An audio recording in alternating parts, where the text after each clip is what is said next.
한국방송작가협회 라디오 연구회에서 주최하고 홍대클럽 제스 사장님이 유료로 돈 한 푼 깎지 않고 유료로 장소를 제공해 주셔서 바로 시작하게 된 디지털 라디오 시대 라디오 작가가 준비할 것은 무엇인가 정기 세미나에 오신 걸 여러분들 환영합니다.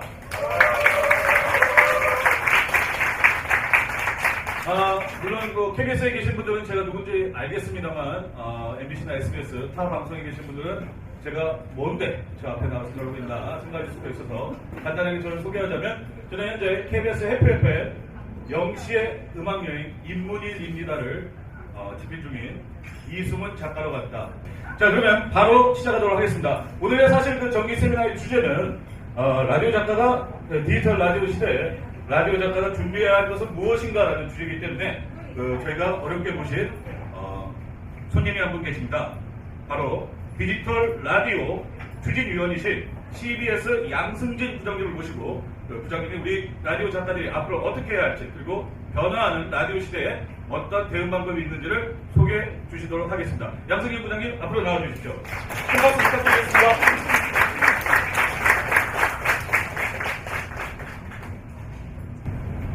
네, 안녕하십니까.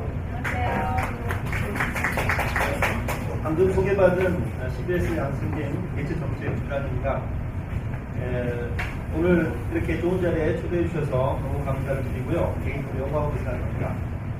저도 한 20년간 CBS 보도부에서 기자 생활을 했습니다. 방송 콘텐츠 제작에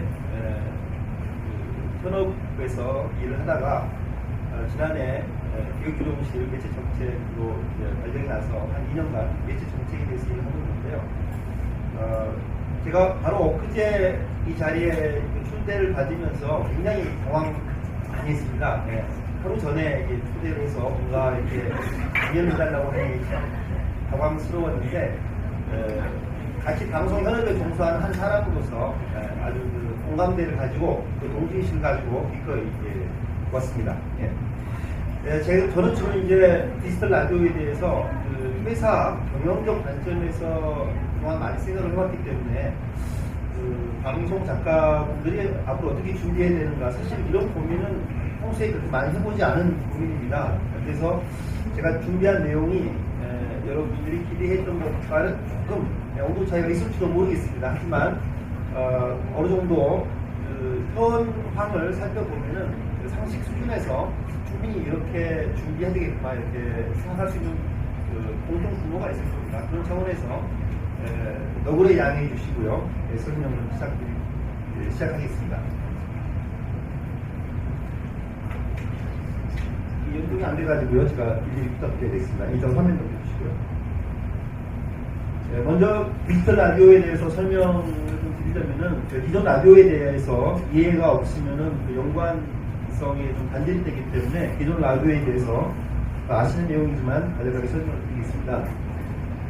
우리나라 라디오 방송이 시작된 것은 1925년이고요. 이때는 AM으로 출발했겠죠. 그러던 것이 FM이라는 용어가 등장하게 됩니다. 당시로서는 이게 굉장한 신비 기술입니다. 이게 FM이 지금은 뭐 부닥다리 기술이 됐지만 당시로서는 굉장한 신비 기술이었죠. 이 기술이 나오기까지 한 40년 걸렸습니다. 지금 또 이제 40-50년이 지나서 디지털 라디오라는 용어가 나오게 되는데요. 새로운 기술로 업그레이드 되기까지 한 40-50년 주기로 기술 발전이 있었다는 점을 말씀드립니다. 넘겨주시고요. 이것은 라디오 매체의 특성, 여러 가지 장점이 있습니다. 라디오 매체라고 하는 게 다른 일을 하면서도 청취가 가능하고 또 휴대 개인 미디어로서 상당한 가치가 있고요. 그리고 무엇보다 이동하면서 들 수 있다는 그런 장점들이 있습니다. 넘겨주시고요. 주정민 교수님이 지난해 라디오 방송사 협회 세미나에서 발표한 내용을 제가 이거 발표해왔습니다. 라디오가 이렇게 장점이 많은 매체라는 부분이 소개를 해줬는데요. 이동성, 개인성, 경행성, 정보성, 오락성 장점들을 다 가지고 있는 매체입니다. 여기만 또 이게 까만 점이 없죠.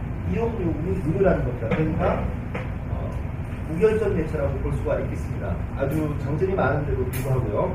화면 넘겨주시죠.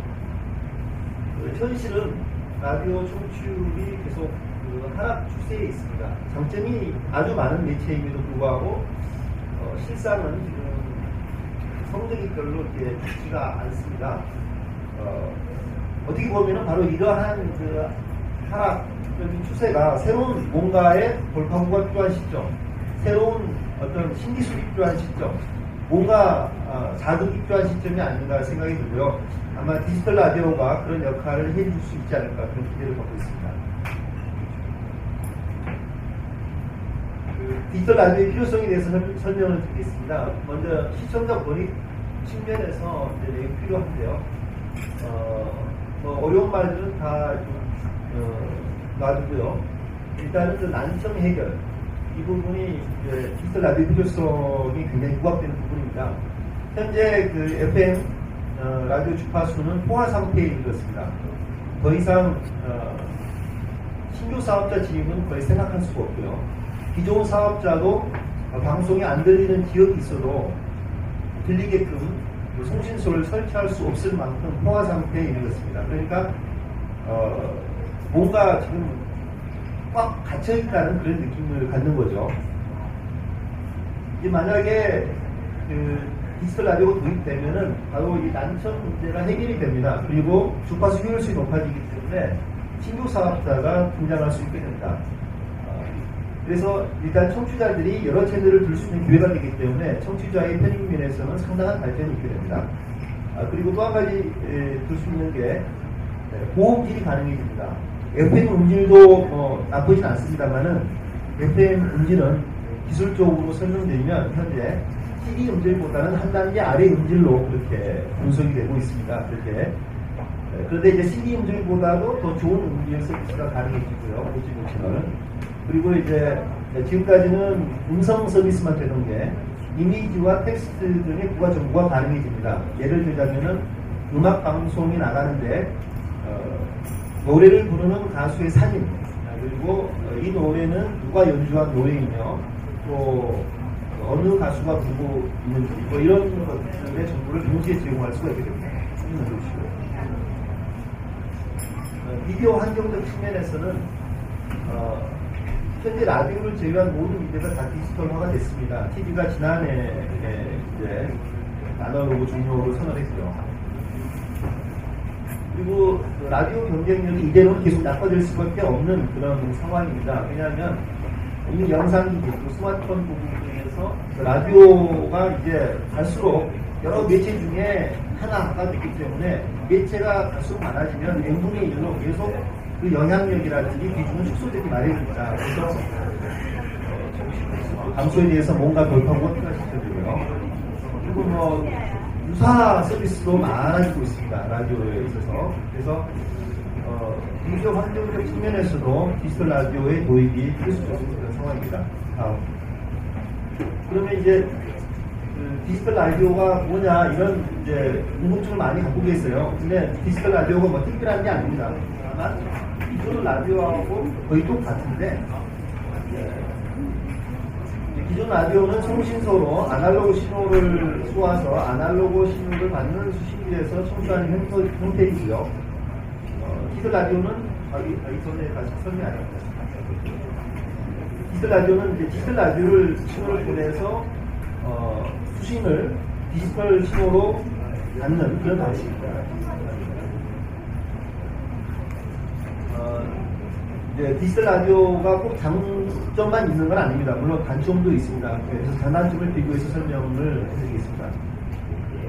그 장점은 일단 뭐 깨끗한 음질 말씀드렸고요. 그리고 콘텐츠가 다양화해야 된다 이게 말씀드렸고 채널이 늘어나고요. 이 부분이 또 이제 의미 있는 또 발전 중에 하나입니다. SFM이라고 하는데요. 이게 단일 주파수 방송만 중이 가능하다는 겁니다. 예를 들자면 서울에서 차를 타고 부산까지 내려가는데 현재는 각 지역마다 주파수가 다르지 않습니까? 그래서 일일이 수동으로 지지직거리면은 이제 여기는 이제 방송 번역을 벗어났구나 생각하고 새롭게 그 현지의 방송 주파수를 막 이리저리 돌려가면서 계속 듣고 싶으면 찾아내야 됩니다. 그런 문제가 해결될 수가 있습니다. 그리고 이제 그 라디오 방송 인력 수요 증대 효과가 있고요. 그리고 라디오 시장도 넓어지는 효과가 있습니다. 단점도 있습니다. 디지털 라디오를 듣기 위해서 별도의 수신기를 구입해야만 들을 수가 있고요.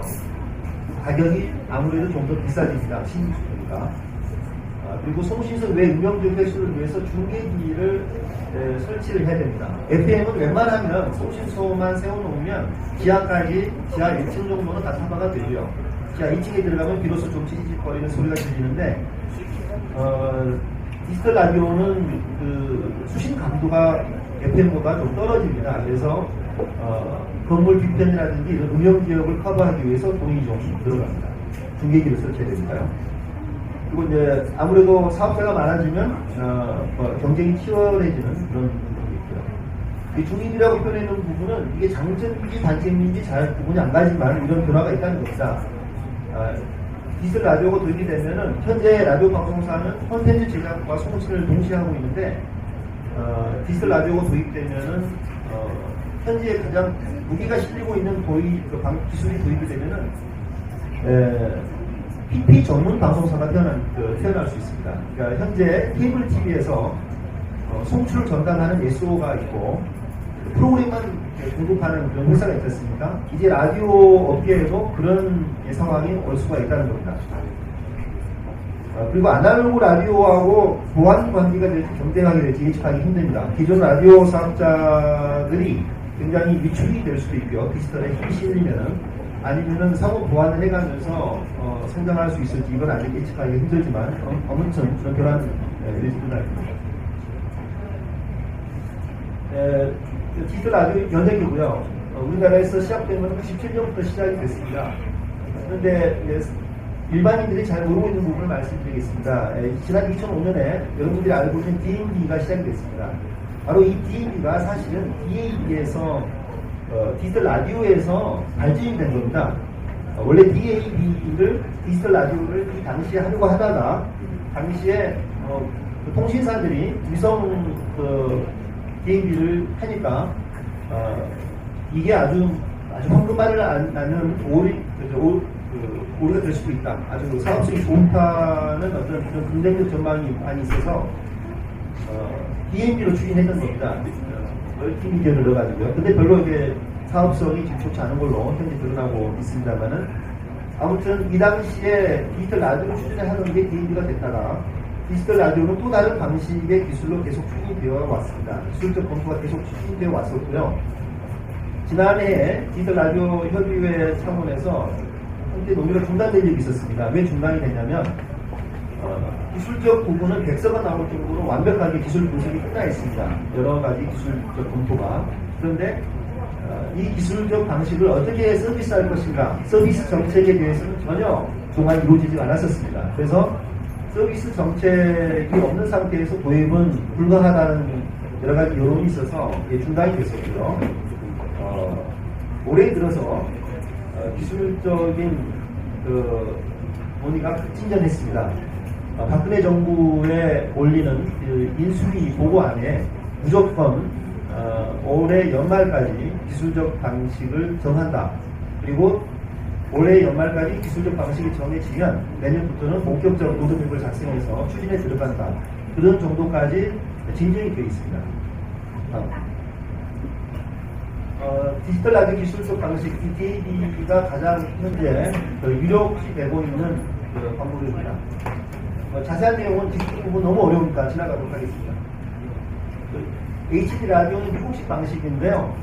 이것은 별로 지금 부각되지 않고 있는 기술적 방식입니다. DRM이 있는데 이것도 역시 조금 이제 현재 밀리고 있는 방식인데 아무튼 뭐 이런 기술적 방식 중에서 DAB라고 하는 방식이 현재 가장 유력하다 이런 내용만 기억하시면 되겠습니다. 현재 향후 추진 계획은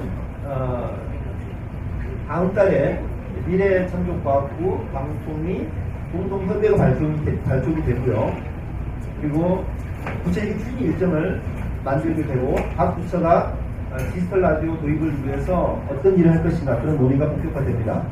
그 12월에 앞서 말씀드린 대로 방송 방식, 기술 방식이 결정이 되고요. 내년에는 로드맵에 따라서 이제 구체적인 사업이 추진이 될 겁니다. 현재 그 쟁점들이 있습니다. 이제 어떤 내용이냐면은 그 서비스 정책 마련이 현재 계속 늦어지고 있습니다. 그래서 시장 실패 우려는 지금 우려하고 있는 그런 부분들이 있습니다. 이게 신규 사업자들이 무분별적으로 갑자기 많아질 경우에 광고 시장은 그대로인데 갑자기 사업자들만 많아질 경우에 광고를 나눠 가져야 되기 때문에 방송 사업자들이 큰 어려움을 겪게 될 수 있다는 점들이 있고요.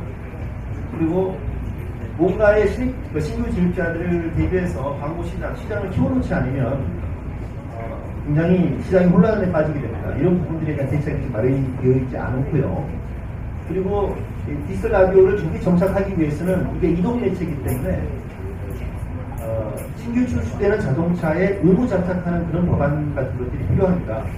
현재 정말 아날로그로 되어 있기 때문에 새로 서비스를 한다 하더라도 수신기가 없으면 듣지 못하는데 적어도 자동차에서 들을 수 있도록 자동차에 적어도 의무 출시되는 자동차에는 반드시 의무 장착하도록 하는 그런 법안들이 필요한데 이런 부분도 아직 확정되지 않았습니다.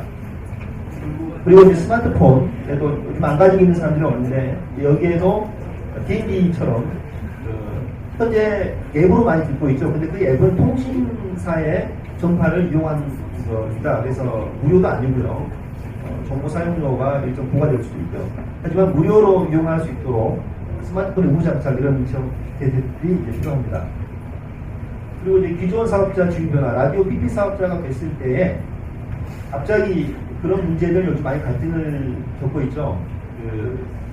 케이블에서 SO 사업자가 갑자기 채널 지명 권한을 가지고 있기 때문에 갑자기 뭐 방패라는 식으로 갑자기 채널 번호를 변경해 버린다든지 그런 부분에 대한 어떤 이제 방송 사업자 주의 문제, 권한 문제가 아직 미완성 단계이고요. 그리고 디지털 라디오를 갑자기 시작할 때 콘텐츠를 모두 다 신규로 제작해야 된다면 각 방송사들이 굉장히 또 혼란을 겪게 됩니다. 광고 시장이 형성되지도 않았는데 거기서 전혀 수익이 발생하지 않는데 100% 신규로 새로운 프로그램으로 다 채워라 하면은 당연히 프로그램에 아주 저하가 될 수밖에 없고요. 그래서 어느 정도 기존 콘텐츠를 활용할 수 있는 범위를 설정하는 것도 중요한 이슈입니다. 그리고 이제 난청 해소 비용. 아까 말씀드렸듯이 음영지역이 발생했을 경우에 누구 돈으로 그 돈을 들여서 난청을 해소할 것이냐, 중계기를 세울 때 돈이 드는데 어떻게 할 것인가 이런 문제가 나와 있고요. 그리고 이제 플랫폼 사업자가 서너 개가 만약에 있다면 예를 들어서 KBS에 속해 있다면요, 이제 방송 사업자가 PP로 들어갔을 경우에 KBS 국가 예산으로 완벽하게 난청지역 없이 전국을 깔 겁니다. 그래서 거기에 속한 PP는 난청이 없는데 예를 들어서 일반 민영방송사에 소속이 됐을 때 민영방송사는 뭐 예를 들어서 돈이 없어서 난청을 해소도 하지 못하고 있으면은 결국은 자기가 어느 플랫폼에 속해 있냐에 따라서 자기 방송사의 경쟁력이 거기서 이제 올라가고 내려가고 하는 그런 문제가 발생하게 됩니다. 이런 복잡한 문제들이 현재 해결 과제로 남아 있습니다. 그래서 그리고 이제 신규 서비스가 아닌 전환 정책으로 해야 된다 이런 주장들이 방송사들로부터 일고 있고요. 신규 서비스가 되면은 쉽게 말해서 기존 라디오 방송사들의 동의 없이도 정부가 추진할 수가 있습니다. 그리고 기존 라디오 방송사가 참여하지 않아도 새로운 사업자들 들고 출발하면 됩니다. 그런데 전환을 하게 되면은 일단은 정부가 돈을 내야 되고요. TV처럼 TV는 정부가 추진하는 거 아니겠습니까? 그리고 기존 사업자의 디지털화가 우선시가 됩니다. 그런 스팀 서비스 도입이냐 전환이냐 하는 거는 그런 차이점이 있는데 정부는 일단은 스팀 서비스라고 선언을 하고 추진하고 있습니다. 해외 사례를 좀 보겠습니다. 영국에서는 1955년에 디지털 라디오를 시작을 했습니다. 그리고 50%가 디지털로 청취하는 순간이 오게 되면 아날로그 라디오를 종료한다고 되어 있습니다. FM을 아예 수돗물 자르듯이 잘라서 없애겠다는 그런 생각을 갖고 있습니다. 그런데 95년에 시작했으면 지금 수십 년이 지났는데 한 20년 지났다고 봐야 되나요? 네, 20년 지났는데 아직도 50%가 안 넘습니다. 왜 안 넘느냐면은 기존 라디오, FM의 장점이 너무 크기 때문에 디지털 라디오를 시작해도 무려 10년, 20년 이렇게 공존 상태가 됩니다. 아마 해외 사례가 저희들에게도 아마 좋은 참고 자료가 될 것 같습니다. 미국도 마찬가지입니다. 2004년에 디지털 라디오가 공식 도입이 됐는데 지난해 통계를 보니까 아날로그 방송 복수가 10% 이상 증가를 했습니다. 디지털 라디오를 시작한 지 10년 가까이 되는데도 아날로그 방송이 계속 성장세에 있다는 거죠. 그러니까 한동안 병존한다는 것을 참고하시면 되겠습니다. 라디오 시장 전망에 대해서 말씀드리겠습니다.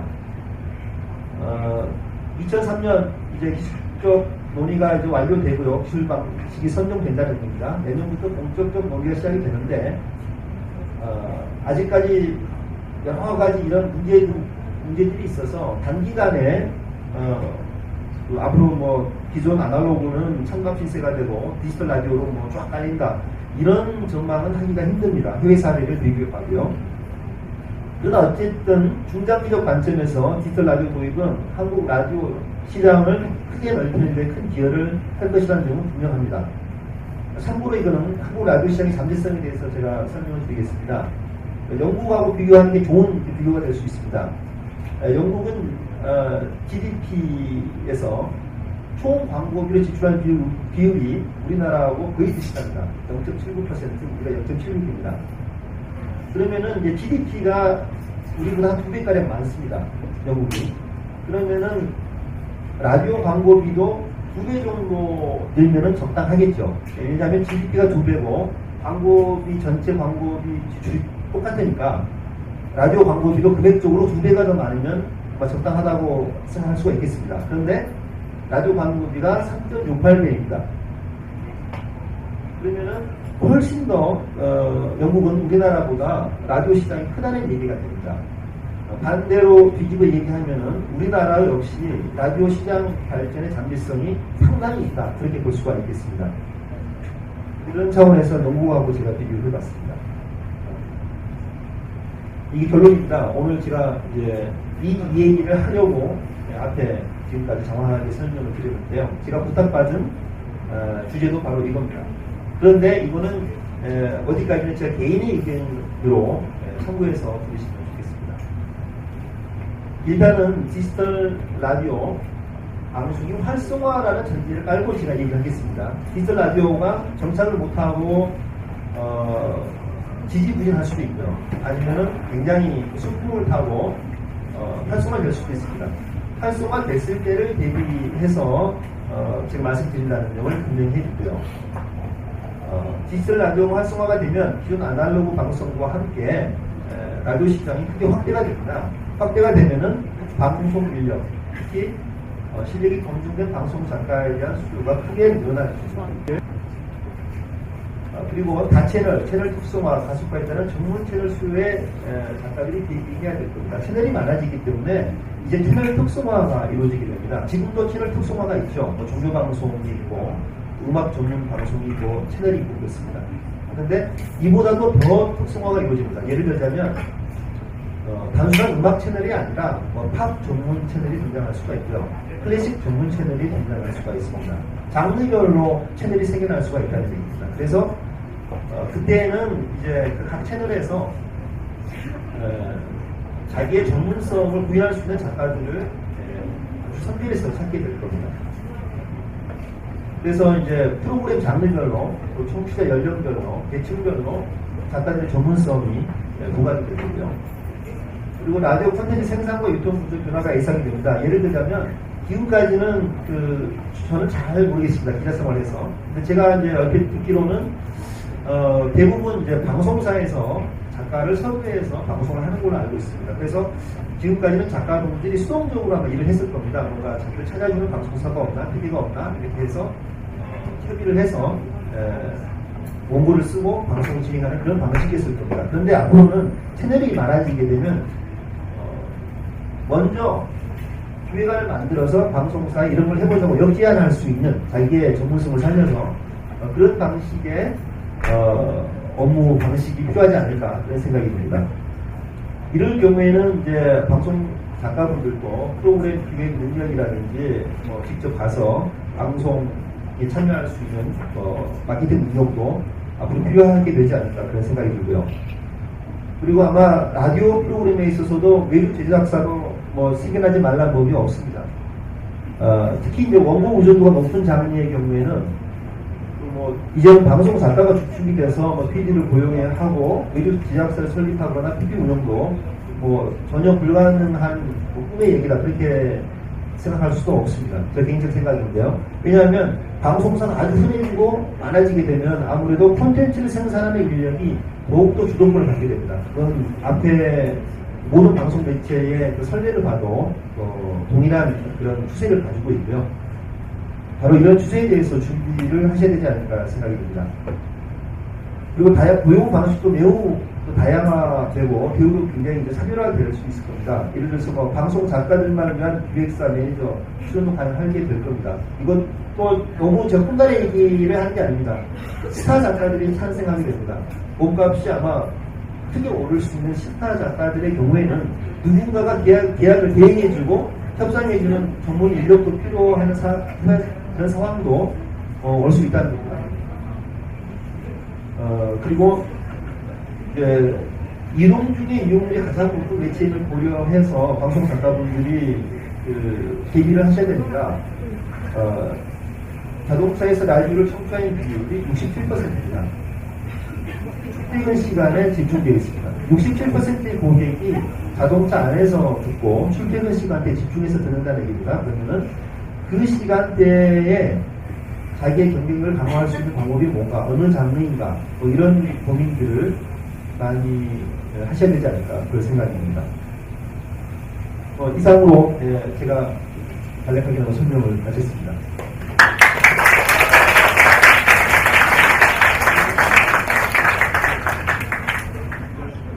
제가 좀 방대한 내용을 좀 짧게 너무 이렇게 갑자기 이렇게 짧은 시간에 너무 많은 걸 말씀드려가지고 이제 정보이 잘 되셨는지 잘 모르겠습니다. 그래서 근데 제가 무슨 방송 작가분들이 사실 이걸 이렇게 준비해야 된다, 이렇게 해야 된다, 사실 그런 말을 할 수 있는 자격이나 그런 준비가 사실 저도 안 돼 있어요. 그러나 제가 디지털 라디오를 계속 들여다보고 앞으로 어떻게 변할 것인가 고민하고 있기 때문에 저희 방송사의 경영적 측면에서 고민하고 있는 게 이제 방송 작가분들이 또 고민하고 있는 고민과 매치가 될 수 있으리라고 생각했습니다. 그래서 혹시 질문에 답변할 수 있는 내용이 되면 제가 한번 답변해 드리겠습니다. 질문 혹시 있으신가요?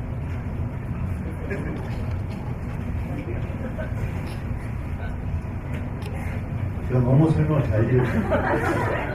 전혀 질문이 없으시군요. 한 번만 도와주십시오.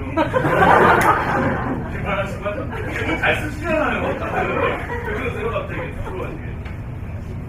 어차피 디지털 라디오가 소리가 굉장히 좋은 것이라는 얘기를 들었었는데 네. 아까 난청 지역이 되게 많다고 했잖아요. FM보다는 수신 강도가 떨어집니다. 네. 저는 디지털 라디오면은 수신 강도가 네. 지하철에서든 터널에서든 다 네. 된다 이렇게 들었거든요. 수신 강도가 그 부분 설명드리겠습니다. 네. 디지털 라디오가 도입되기 전에 저희 나라의 지상파 DMB 서비스를 좀 하고 있지 않습니까? 지상파 DMB의 특징은 중계기를 많이 설치해야 된다는 문제가 있습니다. 지하철에서도 사실 지하철에서 만약 나온다면 지하철에 데필러라고 하는 중계기를 설치했기 때문에 잘 나오는 거고요. 그리고 시내에서 잘 나온다고는 하지만 어느 큰 건물을 돌아가다가 갑자기 신호가 끊긴다, 그런 현상이 발생하는 거는 달아야 될 데필러를 그 지역에 안 달았기 때문에 그런 현상이 일어납니다. 그래서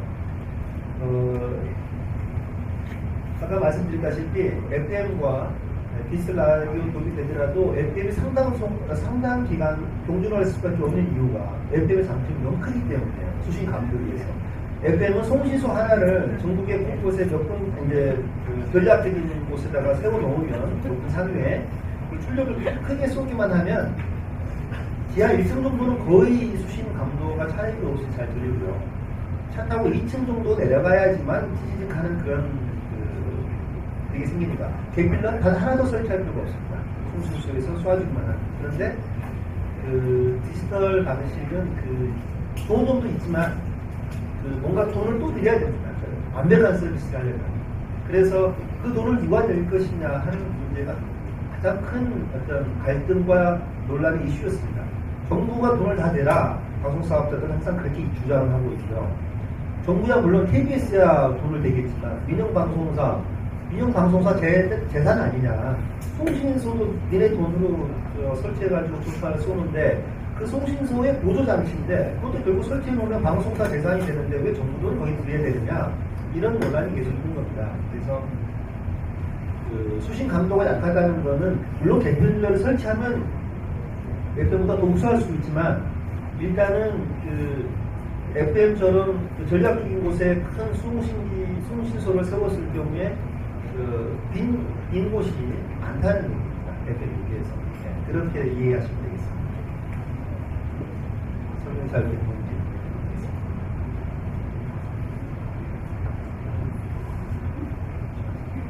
어차피 지금 그 디지털 라디오 관련 이슈는 지금 기술적 방식이 결정을 앞두고 있을 뿐 나머지 서비스 정책은 전혀 지금 윤곽조차 나와 있지 않습니다. 이제부터 사실 백지에다가 그림을 그려가는 그런 단계입니다. 그래서 어려워하지 마시고 아무거나 물어보셔도 됩니다. 제가 답변하는 것도 사실은 그냥 뜬구름지 않는 얘기일 수가 있습니다. 제가 얘기하는 건 지금까지 제가 이제 이 분야를 계속 스크린 해왔기 때문에 그나마 제가 말씀드릴 수 있는 거지 사실 저도 모릅니다. 이게 도입하고 나면 어떤 현상이 전개될지 저도 사실은 궁금합니다. 그러면 다른 질문자들이 하나만 더 하는데요. 근데 일본은 디지털 라디오를 포기했다고 들었거든요. 네. 근데 우리나라는 지금 가능성은 일본과 비교. 네, 일본은 포기했다고 들었는데 네. 네. 그 해외에 여러 가지 사례가 있습니다.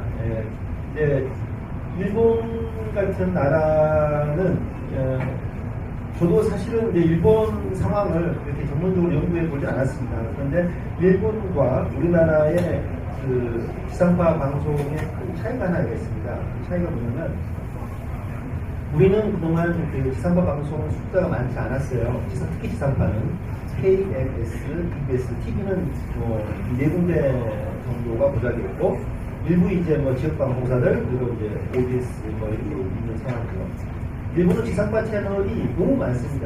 TV가 각 지역에 그냥 하나씩 많아요. 그래서 굉장히 지상파 방송사들이 영세합니다.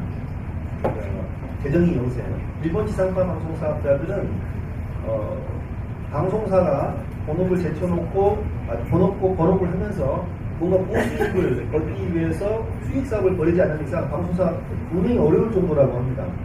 그들 입장에서 디지털 라디오를 위해서 뭔가 새롭게 돈을 투자해가지고 송신소를 세우고 배필을 세우고 이게 그냥 알른이 죽겠다 이런 한탄이 나올만 하죠. 그나마 우리나라는 지상파 방송이 아직까지 그 여러 매체 중에 강자로 분류되어 있고 숫자가 작으니까 또한 어느 정도 광고를 독점해온 측면이 있고 그래서 어느 정도 재력이 좀 있어요. 좀 있다는 얘기죠. 그래서 그 KBS, MBC, SBS 정도는 플랫폼 사업자를 해라 해도 아마 감사하다고 그 사업을 받을 겁니다. 그런데 저희 같은 CBS, 물론 중소 라디오 전문 방송사로서는 가장 규모가 큰 CBS지만 우리에게 플랫폼 사업자 해라. 그러면은 우리가 할 수가 있겠는가? 우리가 무슨 돈이 있어서 송신소를 다 설치하고 물론 돈 뿌리도 됩니다. 그게 송신소를 다 설치해 놓으면 남는 주파수를 임대 사업을 할 수가 있어요. 그래서 임대료도 우리가 받을 수가 있는데 물론 수익도 되지만 초기 투자비가 너무 크기 때문에 아마 저희 같은 방송사는 사업부를 준다고 해도 고민이 될 겁니다. 이걸 받을까 말까. 그렇습니다. 일본이 이제 지지부진한 이유는 그런 차원에서 이해하시면 될 것 같습니다.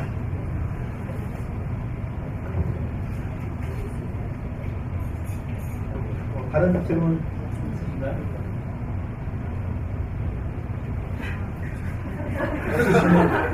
이걸 너무 맞춰주세요. 아, 예, 예. 질문 없으신가요? 감사합니다. 다시 한번 디지털 라디오 추진위원이신 SBS 양승진 부장님께 큰 박수 다시 한번 부탁드리겠습니다. 아, 신기해서 알고 들었습니다.